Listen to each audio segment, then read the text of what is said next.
नमस्कार. देव बरी सांज आवडेता कोंकणी उलय लंडन फुलो ही कार्यावळ पळोवणाऱ्यां आणि आयकवणाऱ्यां 99.8 FM आवाज कम्युनिटी साऊथ एप्टन UK. हांव सूचना तुमचे मुखार घेवन आयला म्हजी नवीन एक कविता. कवितेचें नांव जावन आसा मोगाची दोन सुकणीं. चलात तर आयकुया ही म्हजी ल्हानशी कविता.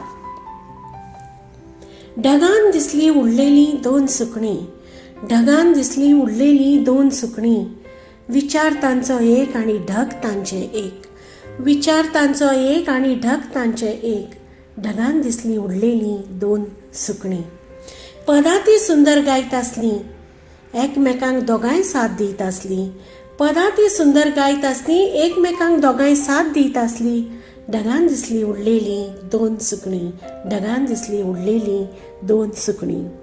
एकमेकाच्या प्रेमान भिजून गेल्ली ती दोन सुकणीं, एकमेकाच्या प्रेमान भिजून गेल्ली ती दोन सुकणीं.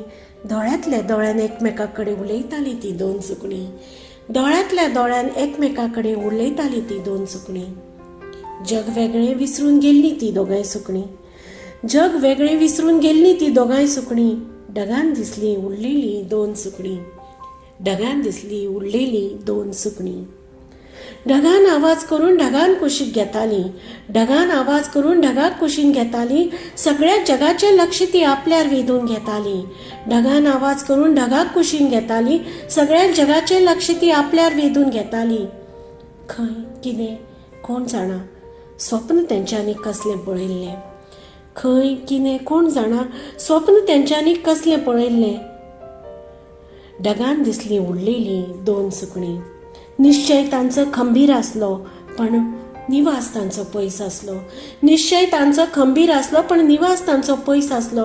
ढगान दिसली उडलेली दोन सुकणीं, ढगान दिसली उडलेली दोन सुकणीं. समजता तुमकां ही म्हाजी कविता आवडली आसतली म्हणून. देव बरें करूं.